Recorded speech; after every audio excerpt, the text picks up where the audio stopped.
ராஜயோகம் டிவி நேயர்கள் அனைவருக்கும் வணக்கம். நான் சுகன்யா உங்களோட இணையிறது. நம்ம ராஜயோகம் டிவியில் ஆன்மீக தகவல் நிகழ்ச்சியில் இருக்கோம். நம்ம ஆன்மீக தகவல் நிகழ்ச்சியை எடுத்து சொல்றதுக்காக ராஜயோகம் டாக்டர் கே ராம் சார் அவர்களை நிகழ்ச்சிக்குள்ள வெல்கம் பண்ணிடலாம்.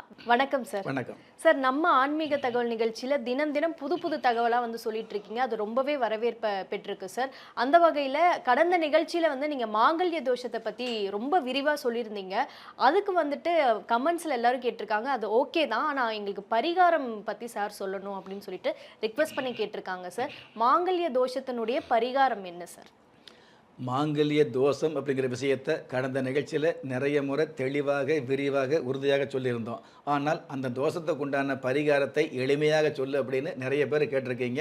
அதாவது மாங்கல்ய தோஷத்துக்கு உண்டான பரிகாரம் அப்படிங்கிறது, மாங்கல்ய தோஷம் அப்படிங்கிறது ஒரு பெண்ணுடைய ஜாதகத்தில் 8ஆம் இடத்துல பாவ கிரகம் இருந்தால் அது மாங்கல்ய தோஷம். அல்லது ஒரு பெண்ணுடைய ஜாதகத்தில் 8ஆம் பாவம் பாதிக்கப்பட்டிருந்ததுனாலோ 8 குடையவர் நீச்சமாக இருந்தது அப்படின்னாலோ கண்டிப்பாக கணவருக்கு கண்டம் என்று சொல்லக்கூடிய மாங்கல்ய தோஷம் இருக்கிறதாக சாஸ்திரத்தில் சொல்லப்பட்டிருக்குது. இப்படி இருக்கக்கூடிய இந்த தோஷங்களிலிருந்து காப்பாற்றக்கூடிய ஒரு பரிகாரம் அப்படிங்கிறத விட எளிய பரிகாரத்தை சொல்லுங்க அப்படின்னு நிறைய பேர் கேட்டிருக்கீங்க.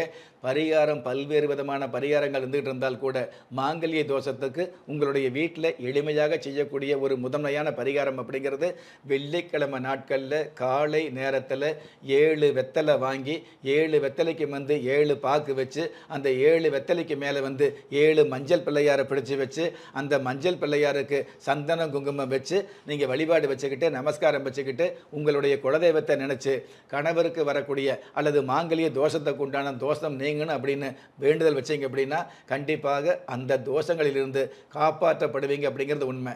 முழுமையான பரிகாரமே இல்லையோ, ஆனால் இந்த மாதிரி பண்ணும் பொழுது இருக்கிற விஷயங்களிலிருந்து முழுமையான பரிகாரம் பண்ணக்கூடிய வசதி வாய்ப்பு இல்லாதவங்க எளிமையான பரிகாரம் பண்ணும் பொழுது இந்த தோஷத்திலிருந்து மாங்கல்ய தோஷத்திலிருந்து தற்காலிகமாக காப்பாற்றப்படுவீங்க அப்படிங்கிறது உண்மை. திரும்பவும் சொல்கிறேன். அதாவது வெள்ளிக்கிழமை நாட்களில் சுக்கிர பகவானுடைய ஆதிக்கம் இருக்கக்கூடிய இந்த வெள்ளிக்கிழமை நாட்களில் காலை நேரத்திலேயே விண்ணம் படாத ஒச்சம் இல்லாத டேமேஜ் இல்லாத 7 வெத்தலை வாங்கி 7 கொட்டைப்பாக்கு வாங்கி அந்த 7 வெத்தலைக்கு மேலே மஞ்சள் பிள்ளையார் பிடிச்சி வச்சு அந்த மஞ்சள் பிள்ளையாருக்கு சந்தன குங்குமம் வச்சு உங்களுடைய மாங்கல்ய சம்பந்தப்பட்ட வேண்டுதல் வைக்கும் பொழுது குலதெய்வத்தை நினைச்சு வேண்டுதல் வைக்கும் பொழுது அதற்கு தற்காப்பு கிடைக்குது அப்படிங்கிறது, தற்காலிகமாக தற்காத்து கொடுக்குது அப்படிங்கிறது உண்மை.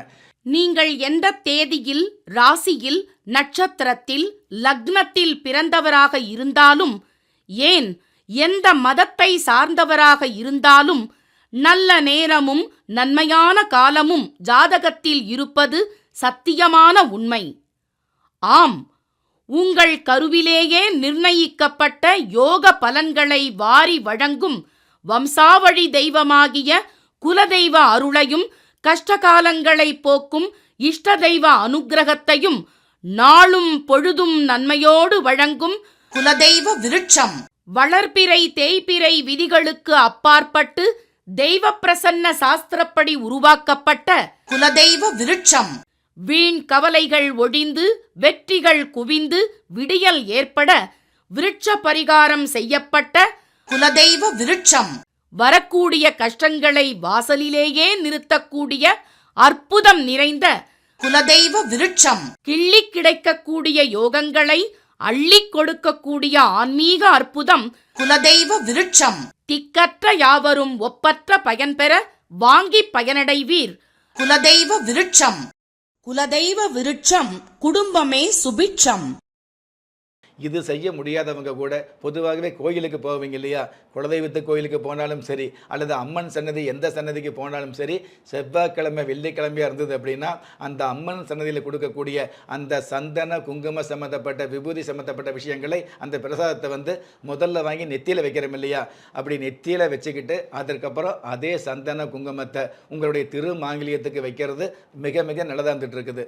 அந்த திருமாங்கல்யத்துக்கு அதாவது உங்களுடைய மனசார இருக்கக்கூடிய அந்த மன்னவன் சம்மந்தப்பட்ட தோஷம் உங்களுக்கு பாதிக்காமல் இருக்கணும் அப்படிங்கிறதுக்காக, அந்த மன்னவனுக்கு தோஷம் இல்லாமல் இருக்கிறதுக்காக அந்த மாங்கல்யத்தில் உங்களுடைய வலதுகை மோதிர விரலால் அம்மன் சன்னதியில் கொடுக்கக்கூடிய அந்த சந்தன குங்குமத்தை மறைச்சி வைக்கணும். நிறைய பேர் வந்து பார்த்தீங்கன்னா இன்றைக்கும் வந்து கணவருக்கு மதிப்பு கொடுக்கக்கூடிய உண்மையான பாசத்தில் உள்ளவங்க அம்மன் கோயிலில் கொடுக்கக்கூடிய அந்த சந்தன குங்குமத்தை வந்து மாங்கல்யத்துக்கு வைப்பாங்க. அப்படி மாங்கல்யத்துக்கு வைக்கும் பொழுது தெய்வமாகவே இருந்தால் கூட பார்க்கக்கூடாதுன்னு திரும்பி நின்று கொஞ்சம் மறைவாக தான் வைப்பாங்க. அந்த மாதிரி மறைவான வகையில் வச்சுக்கிட்டீங்க அப்படின்னா கண்டிப்பாக உங்களுடைய மன்னவனுக்கு வரக்கூடிய தோஷம் நீங்கக்கூடிய சந்தோஷம் அப்படிங்கிறது வந்து தாண்டவமாடக்கூடிய நல் வாய்ப்புகள் உதயமாகும்.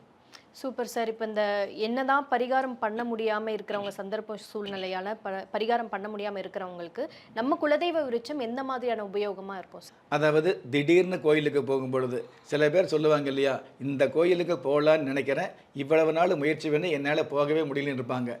ஒரு சில பேருக்கு இந்தந்த கோயிலுக்கு போகும்பொழுது இந்தந்த விமோசனம் கிடைக்குங்கிற ஒரு அருகதை இருந்துகிட்டு இருக்கும். அந்த வகையில் குறிப்பிட்ட அம்மன் சன்னதியில் வந்து குறிப்பிட்ட நாளில் வெள்ளிக்கிழமை அப்படிங்கிறது 7 நாளைக்கு ஒருக்கா வரும்.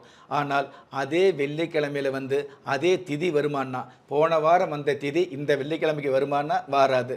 அப்படி வந்தால் கூட போன வாரம் வந்த அதே தேதி இந்த வெள்ளிக்கிழமையில் வருமானா வராது.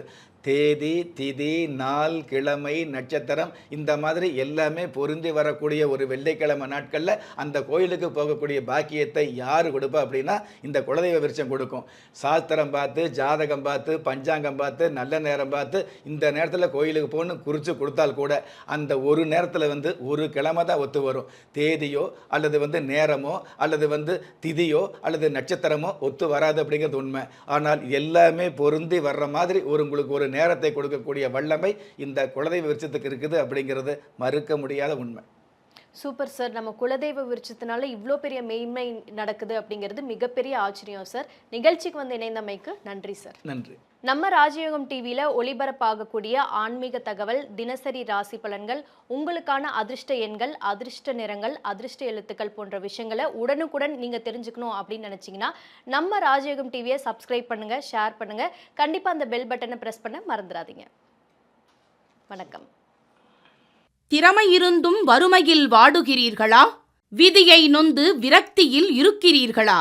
முயற்சிகள் செய்தும் முன்னேற்றம் கிடைக்கவில்லையா? களஸ்திரம் அமையாமல் கவலைப்படுகிறீர்களா?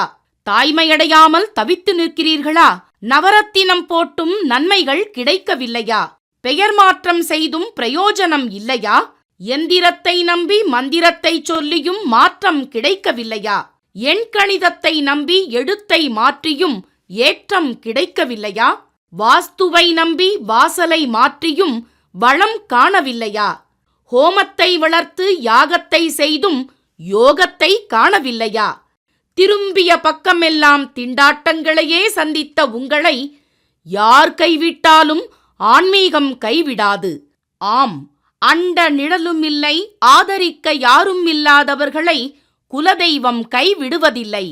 கிள்ளிக் கிடைக்கக்கூடிய யோகங்களை அள்ளிக் கொடுக்கக்கூடிய ஆன்மீக அற்புதம் குலதெய்வ விருட்சம். திக்கற்ற யாவரும் ஒப்பற்ற பயன்பெற வாங்கி பயனடைவீர்.